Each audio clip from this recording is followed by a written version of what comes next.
Hey, what's up, everybody? Welcome back to News Toast. And I swear, you Xbox Game Pass subscribers out there are just so spoiled. Just absolutely spoiled rotten. Of course, they just announced 6 more games for the month of June. This is interestingly before the summer showcase, so I wouldn't be surprised at all if they have some other major Game Pass announcements there.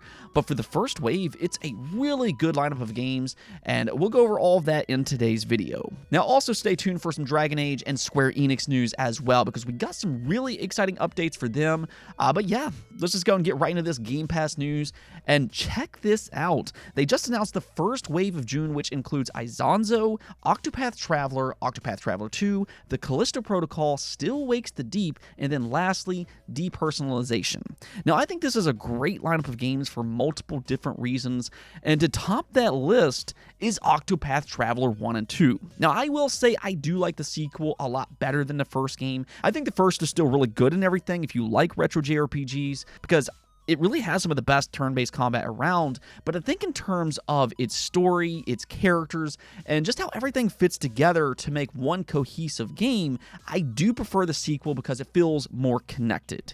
Now, for those that don't know though, the way these games work is that you have 8 different characters, all of which have their own unique stories and unique goals, and as each joins your party, you can complete each story in any order that you want and kind of play it at your own pace. It's quite interesting in how it all works together, but I think it's executed very well, especially in the sequel. It really seems like they learned a lot from the first game and improved upon that formula in every way when it comes to the sequel. So even if you don't like the first game, maybe go ahead and give the sequel a try. I do think that it is much improved. Now, they're also not connected in the sense that it has a continued story, so do kind of keep that in mind. You can easily skip the first game if you want, or if it's just not your cup of tea. Again, I'll just kind of say this.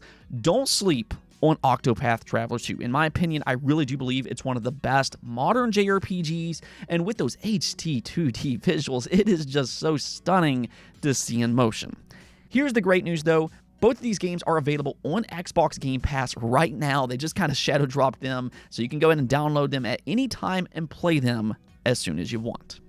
Now, another really interesting inclusion in this lineup, though, is Still Wakes the Deep. This is another day one release for June 18th, and I've had this game on my radar since it was first showcased in a previous Xbox event. It's this really creepy-looking horror game where you're stuck on a sinking oil rig in freezing waters in the North Sea. All lines of communication have been severed, you're stranded with no exit, and the only thing that's left is this unknowable horror that's on board the ship with you.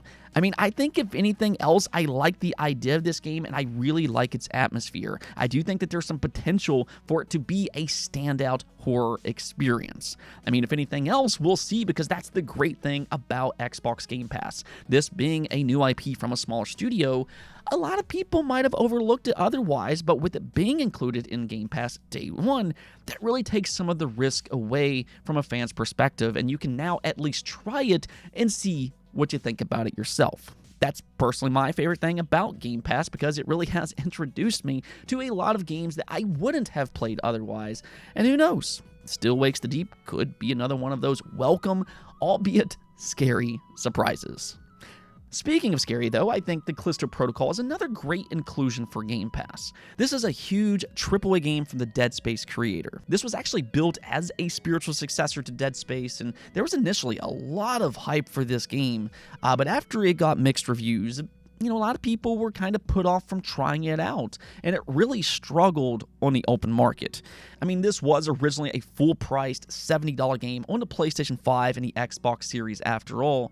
So, for all of those fans out there that was hesitant to try it before, well, they can now play it on Game Pass. Now, from what I've seen, despite some of those middling reviews, there are a lot of people out there who like this game. The combat specifically seems to kind of be the polarizing part. Not everybody loves its combat, but again, this is the great thing about Game Pass, because now it's the perfect time to try it out and see for ourselves on which side of the fence we sit on. So there you go. This is another fun lineup for subscribers, and that's kind of the thing here. We still have the Xbox Summer Showcase later this week, and like I said before, I wouldn't be shocked at all if they have some other major Game Pass surprises at that event.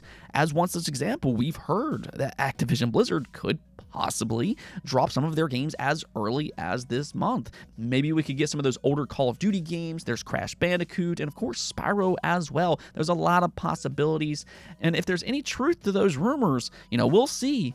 But, you really do just have to love Xbox Game Pass. It truly is a shining example of what a subscription service can offer. Now, moving on here, though, June really is the gamers' holiday. There's a lot of showcases to look forward to this month, including the Summer Game Fest, the Xbox Showcase, we have the Call of Duty Direct right after that, and Nintendo, they also have their own Direct. We just kind of need an exact release date for that event, but now we can also add a Dragon Age event to that list as well. Yeah, I wasn't really expecting this, but on June 11th, you can tune in for 15 minutes of gameplay for the next Dragon Age game, which is now titled The Veilguard. I guess they decided to change the name for whatever reason. It's no longer Dreadwolf, but I know there's a lot of anticipation for this title. Once upon a time, BioWare was legitimately viewed as not just one of the best RPG studios around, but really they were just viewed as one of the best studios, period. I mean, if you think about it, there for a while they were coming out with games like KOTOR, they had the Mass Effect series, I absolutely love those games, and of course, there was also Dragon Age. Now, they've since fallen off a bit with some of their recent games, but there's still hope that they can bring back some of that magic that they had before with the next Dragon Age and Mass Effect games. I mean, as a fan of their older stuff, I'm personally rooting for them myself, but we'll get our first glimpse on June 11th, and then we'll kind of see the reaction and whether or not gamers are happy with what they have to show. Let me hear from you Dragon Age fans out there specifically, though. What do you want to see from this reveal, and tell me what your expectations are. Do you still have confidence in BioWare after some of their recent games, or are you more worried than anything else? Let me hear your thoughts in the comments below. Let's go and move on over to, in my opinion, some great news for Square Enix. There's obviously been a lot of discussion about the success or lack thereof for games like Final Fantasy VII Rebirth and Final Fantasy XVI.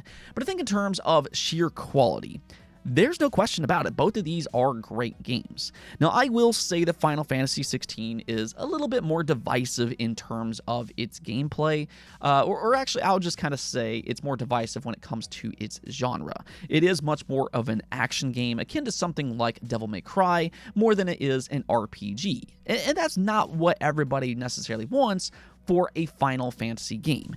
But at the same time, for what it is, I think that Final Fantasy XVI's gameplay is done quite well. Now, personally, I think they should have upped the difficulty right away instead of making you beat the game to unlock hard mode, because on hard, it does encourage you to experiment a little bit more with its RPG mechanics.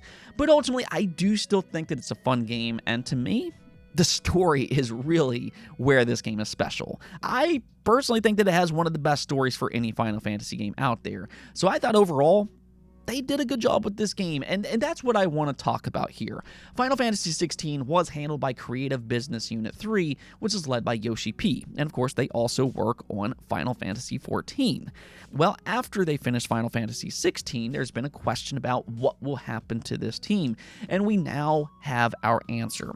You can see here posted up by Genki, CS3 is a main pillar within Square Enix, and according to Yoshi P in a recent interview, he said, "One thing has changed. Our name used to be called Creative Business Unit 3.